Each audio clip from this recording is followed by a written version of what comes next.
workout and bodyweight exercise fans. In today's video I'm going to talk about 3 antidepressive habits, and not only are these antidepressive, but they also help you build more muscle mass more effectively and control your body weight, burn fat. So these are 3 habits that I've incorporated in my lifestyle the last 3 years, and I know that when I skip one for more than a week, I'm sort of disrupting my mental zen, my chi. So starting with habit number 1, that's bodyweight exercise. Of course, those of you who are big fans of this project know that I'm a huge fan of bodyweight exercise.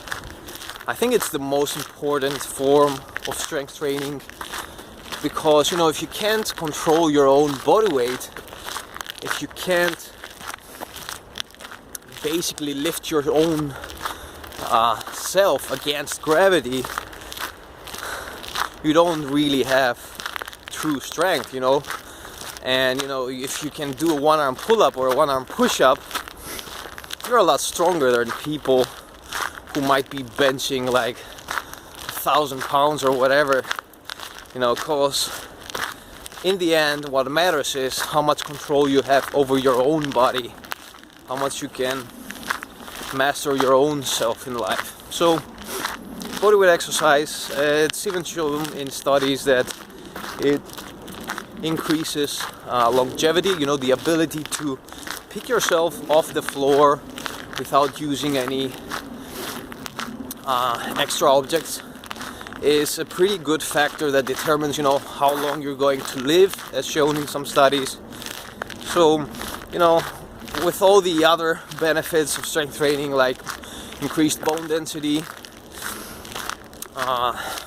increased blood factors, generally overall strength improves when you focus on getting stronger. I won't get into all those details because I won't have time for the rest of the habits, but bodyweight exercise is the best form of strength training, and strength training is generally a method, a form of exercise everybody should be incorporating in his daily lifestyle.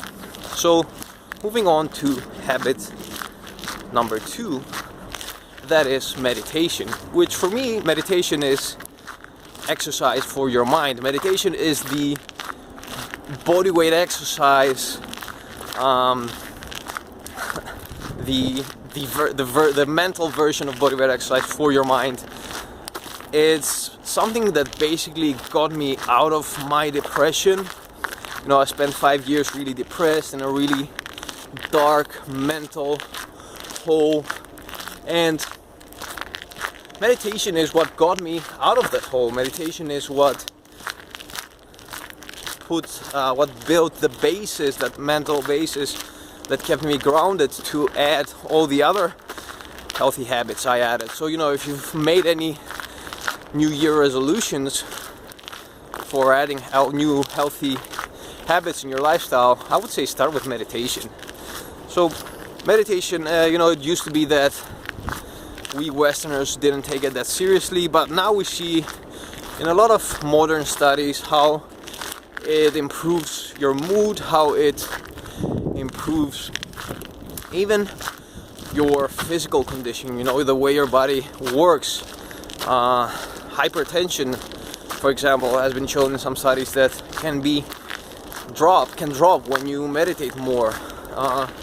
Heart health can improve, and it's not like a big revelation, because if you are a lot happier in life, if you are mentally balanced, of course your body will be healthier. Your mind is basically a natural pharmacy. Any chemical you need, any drug you need, can be produced by your mind. So your mind can produce negative chemicals and positive chemicals. It all depends on your mental state. So that is basically the ground, the first layer of health you should always strive for. So in short, meditation, I mentioned that these habits will also help you build muscle and burn fat. So how the hell will meditation help you build more muscle? Well, the more you're in a catabolic stressed state where your body is producing more cortisol and less of the other anabolic hormones you need, the more difficult it will be for you to maintain and build more muscle mass. So meditation, of course, on its own won't help you build muscle, but if you combine it with exercise, it will give you better conditions for increasing the rate of your muscle mass production and recovery and all that. So number 2, meditation, amazing habit. If you don't meditate, just start with 5 minutes a day. Read the book The Joy of Living by Mingyur Rinpoche. That was the first book I read. It changed my life. And just try it for yourself. Don't be like those people who meditate for 3 weeks and just because they're not like super happy, they think meditation doesn't work. That's like being extremely fat and exercising for 3 weeks and stopping because you didn't get ripped in 3 weeks. Of course, that's not how things work. So give it time, and I promise you it will be a habit that will change your life. And moving to habit number 3, that is walking, of course, which is what I'm doing right now. I always like to walk, especially in the cold, with just a t-shirt. It's been shown that cold improves your health. So in that way I combine basically 2 habits: exposure to cold and walking.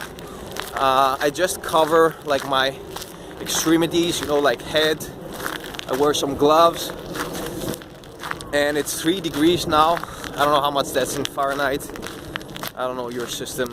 I know the European system. So 3 degrees is pretty cold, but because I'm used to dressing really light, I build this up starting from the summer. I start wearing really light clothes as the weather gets colder, and this is a habit you can control. You can learn to be warm in a colder weather. You can learn to walk with a t-shirt when everybody else is walking with jackets and not feeling cold. Your body has its own natural thermostat which can be manipulated. Of course, this is another habit that again takes a lot of training, but you can read Wim Hof's book The Iceman. He has some pretty cool ideas, and he's basically even proven his philosophy of controlling his own body temperature through studies, and he's shown also that this is something that other people can do. It's not just something that he's gifted with, a special ability, a genetic anomaly. So some factors that help with your health due to cold is increase of brown fat, which is something, again, scientists thought that only people in a really young age had, like until 2 or 3 years old, something like that. But now we know that you can maintain your brown fat, and even when you get older. So walking, really good, amazing for improving your mood. It's been shown in studies how walking can help you increase your positive mood, how it can help you fight depression. And again, it's like it can be boring, so you have to build it in your weekly schedule at first. Having a nice scenery, of course, helps. You see I'm walking here in a forest in North Holland. I promise you that once you build it in your schedule, if you find a nice place to walk in, it's gonna be again another habit you can't live without. So walking helps you also get ripped. It also helps you be more creative. You get a ton of amazing ideas. Friedrich Nietzsche, the German philosopher, said that there isn't a problem that can't be solved without a good walk. I've written in the article about walking. People loved it. You can check it out above. Captain Jack Merrow will link it.